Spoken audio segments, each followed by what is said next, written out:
Coming up on KCRG TV 9 News at 6, police identify the man behind the wheel in this van crash and answer so many more questions about the Iowa City family found murdered. Plus, people pay tribute at this makeshift memorial, and parents talk about how to handle this tragedy with their kids. You're watching KCRG TV 9. Now, from your 24-hour news source, this is KCRG TV 9 News at 6. That he indicated in the voicemail messages that he believed that his family was in heaven. Investigators reveal how they think a man killed his wife, then their 4 young children in their Iowa City home. Police say Stephen Sueppel killed himself by crashing the family's van on Interstate 80 after telling police to go to his home yesterday morning. That's where they found Cheryl Sueppel's body in her bedroom. Police also found the couple's 4 children dead in various rooms throughout the home, and they say the husband and father, Stephen Sueppel, admitted to the murders and apologized for everything in a letter and voicemails. KCRG TV 9's Mark Erie is live in Iowa City with more details about the murders. Mark? Beth, investigators met with family members earlier this afternoon and shared all these new details with them. They said that Stephen Sueppel had left a note in his kitchen saying he was sorry for what he had done, but he was under a lot of stress after losing his job and then facing embezzlement charges. They also said that Sueppel apologized many times in voicemails to family members, saying he was sorry for what he had done. Now, police say Stephen Sueppel first murdered his wife, Cheryl, and then killed each of his 4 children. After he killed his wife, he tried to kill himself and his 4 children in the garage using exhaust fumes. This apparently did not work. Then police say Sueppel used some sort of blunt object to kill the children.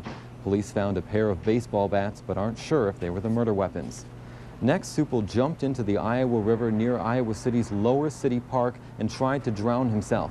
That also didn't work, so he drove his van into a pole on the interstate to kill himself.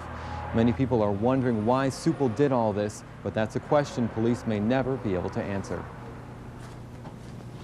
There was no specific reason why he did this. The messages and the note basically contained apologies for his action and his feeling of despair over what had happened. And once again, in those various voice messages that Sueppel left for his family members and even his former employer, he apologized for what he had done, and he said he thought his family was now in heaven. Police are still waiting for the autopsy results to determine the exact cause of death for all of the victims. Live in Iowa City, Mark Erie, KCRG TV 9 News. Investigators also confirmed Sueppel is the person who called authorities just minutes before that van crash. Here's the 911 call. This is 911 location of your emergency. Hello? Am I talking to Iowa City? No, this is what is the location of your emergency? Iowa City, Iowa. What's the address, ma'am? 629 Barrington Road. Please go there immediately. What's going on there?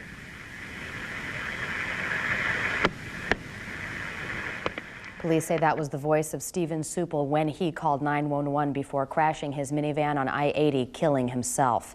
Since first word of the murders, the news spread quickly throughout the community. Today marked the first vigil for the family. KCRG TV 9's Josh Hinkle attended that event and now joins us live from the University of Iowa with details. Josh? Beth, the university's anti-war committee has regular meetings here on the Pentecrest to call for an end to violence, but today members of that group actually asked the Iowa City community to join with them for a peaceful tribute to these murder victims. The death of an entire family can truly scar a town. When Stephen Sueppel killed his wife and 4 children, he left people with extreme emotions and a need for understanding. The first public tribute was small. Only a handful of mourners and supporters showed. People need to talk through their emotions, and this is one way they can kind of do so by again, lighting a candle, saying a prayer. Media outlets actually outnumbered participants. Just a day after Iowa City received the news, those who knew the Sueppels say they expected something more. Complete shock and inability to think at all. And then just incredible sadness. As university classes let out, students took notice of the display. Seeing this reaction, organizers hope their effort also grabbed the attention of the rest of the community. Other groups certainly followed suit. The flag at the Sueppel Children's School is at half staff. I would just give them my prayers and let them know that I'm thinking about them, and I hope that they find comfort and peace. The businesses that bear the Sueppel name say calls of support have outweighed calls from clients this week. Outside the crime scene, a makeshift memorial now stands as a reminder of the family that once lived there. It's difficult to go to the house and be intrusive, and it's difficult to stay away. One wants to support them and let them know that we do feel for them. St. Mary's Catholic Church is also doing everything it can to help out. Earlier today, I spoke with Sister Agnes Giblin there, who actually taught Stephen, the father, in 3rd grade. She also helped marry Stephen and Cheryl Sueppel. She saw them this past Sunday, their entire family, at Easter Mass, and sadly this Saturday she will help with the funeral arrangements for all 6 members of that family. Live in Iowa City, Josh Hinkle, KCRG, TV9 News. And as Josh just mentioned, all 6 members of the Sueppel family will be laid to rest this Saturday. The visitation is Friday from 3 to 9 p.m. at St. Mary's Catholic Church in Iowa City, and the funeral is there Saturday morning at 10 o'clock.